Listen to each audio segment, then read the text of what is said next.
السلام عليكم ورحمة الله تعالى وبركاته. تحية طيبة أبعثها لكم عبر هذه الحلقة. موضوعنا إن شاء الله لهذا اليوم هو ملخص كتاب قوة عدم الانفعال، وهو من تأليف الكاتبة سارة جاين جو، ويعد من الكتب الرائدة في مجال الذكاء العاطفي وضبط النفس والتحكم في ردود الأفعال، فتابعوا معي.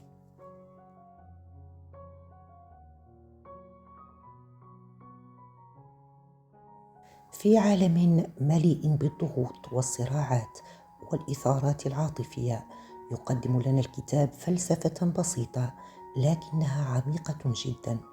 رد فعلك أو عدمه هو ما يحدد جودة حياتك. فالكتاب لا يدعو إلى قمع المشاعر، بل إلى الوعي بها واختيار الرد بذكاء بدلا من التصرف بدافع الانفعال.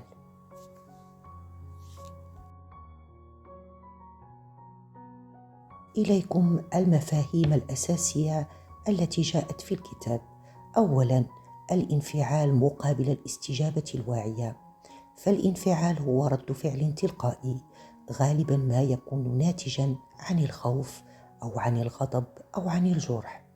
والاستجابة الواعية توقف لحظي، تأمل في الموقف ثم اتخاذ قرار مدروس. والفارق بينهما هو الفارق بين الضياع في العاصفة والوقوف على الشاطئ لمراقبتها.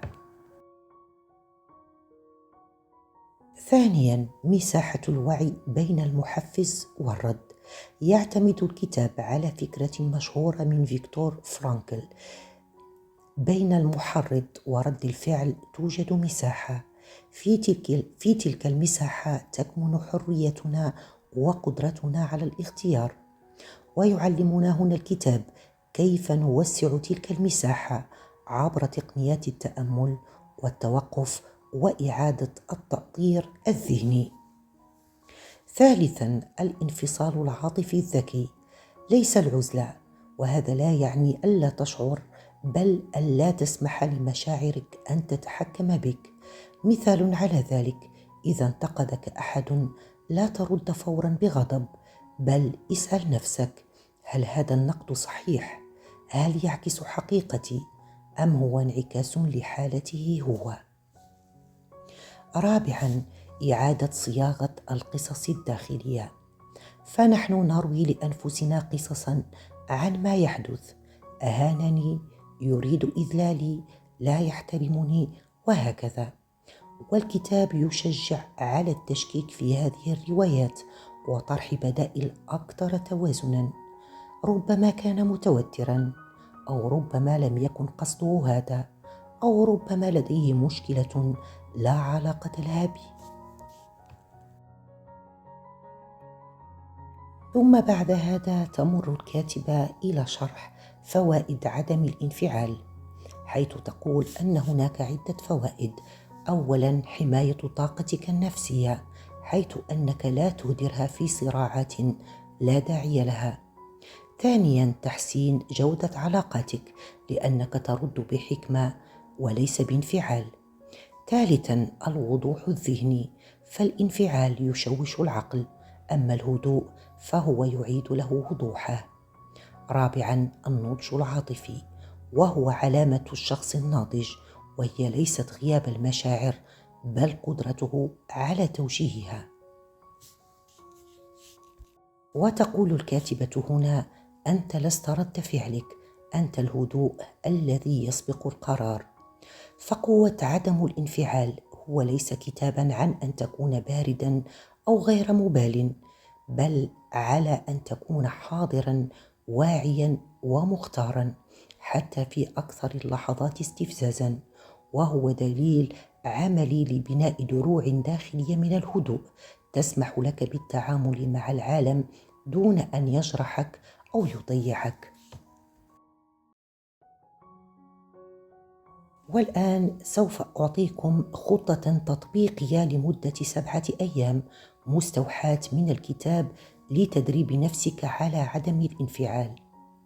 فهذه الخطة تطبيقية لمدة 7 أيام لعدم الانفعال، مصممة لتدربك تدريجيا على الوعي وضبط ردود الأفعال واتخاذ قرارات أكثر هدوءا وحكمة. كل يوم يركز على مهارة محددة مع تمرين عملي بسيط. اليوم الأول وهو للتعرف على الزناد العاطفي. الهدف أن تدرك ما الذي يثير انفعالك بسرعة. والتمرين هو أنك طوال اليوم كلما شعرت بانفعال، غضب، انزعاج، خوف، إحباط، استفزاز، اكتب في دفتر أو في ملاحظات هاتفك: أولاً، الموقف ببساطة، ماذا قال، ماذا فعل. ثانياً، شعورك، هل هو غضب أم خجل أم إحساس بعدم الأمان. ثالثاً، رد فعلك، صوت عالي، صمت أم هروب. لا تحكم على نفسك، فقط دون ولاحظ، فالمعرفة أول خطوة نحو التغيير.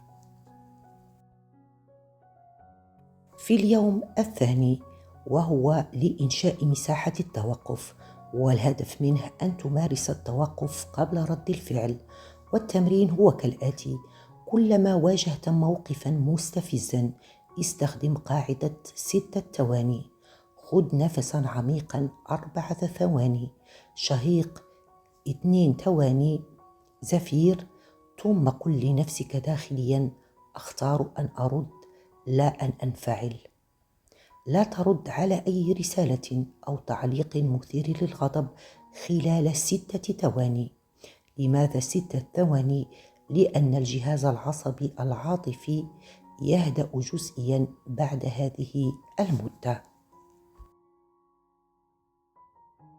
اليوم الثالث وهو لإعادة صياغة القصة الداخلية، والهدف منه أن تشكك في التفسير التلقائي للموقف. والتمرين هو كالآتي: اختر موقفا من يومك أو من ذكرياتك حيث انفعلت بقوة. اكتب القصة التي رويتها لنفسك، كمثال: يريد إذلالي. ثم اكتب تحتها 3 تفسيرات بديلة متعاطفة أو محايدة. مثال: ربما كان منهكا، أو ربما لم يكن يقصد، أو ربما كان يعاني من ضغط لا أعرفه. فهذا التمرين يبني التعاطف المعرفي حتى مع من يضايقونك. في اليوم الرابع وهو لممارسة الانفصال الذكي، والهدف منه أن تميز بين الشعور والهوية. والتمرين هو: عندما تشعر بعاطفة قوية قل لنفسك: أنا أشعر بالغضب لكني لست غاضبا. أنا أشعر بالإهانة لكنني لست ضحية. كرر الجملة 3 مرات بهدوء كتأكيدها لنفسك، فهذا يمنحك مسافة نفسية بينك وبين الانفعال. في اليوم الخامس التمرين وهو اليوم تمرين التنفس الواعي، والهدف هو تدريب جهازك العصبي على الهدوء. والتمرين هو بتقنية 4-7-8. اجلس بهدوء، أغمض عينيك، شهيق من الأنف لمدة 4 ثواني، احبس النفس 7 ثواني، ثم بعدها زفير من الفم بصوت خفيف لمدة 8 ثواني. كرر 4 مرات صباحا و4 مرات مساء حتى لو لم تكن منفعلا، فهذا يعزز قدرتك على العودة إلى الهدوء بسرعة، خصوصا في المواقف الصعبة. تمرين اليوم السادس وهو عدم الرد، والهدف منه اختبار قوة الصمت الواعي. طوال اليوم لا ترد على أي استفزاز عاطفي أو نقدي، ليس من باب الهروب بل من باب الاختبار الواعي. إذا طلب منك الرد قل: أحتاج وقتا للتفكير، سأعود إليك لاحقا. بعد مرور 2 ساعات اسأل نفسك: هل ما زلت أريد الرد؟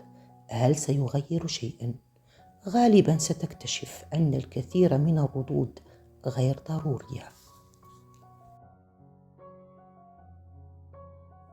اليوم السابع، وهو لكتابة رسالة إلى نفسك الهادئة، والهدف منها هو تعزيز الهوية الجديدة. أنا شخص يختار ألا ينفعل.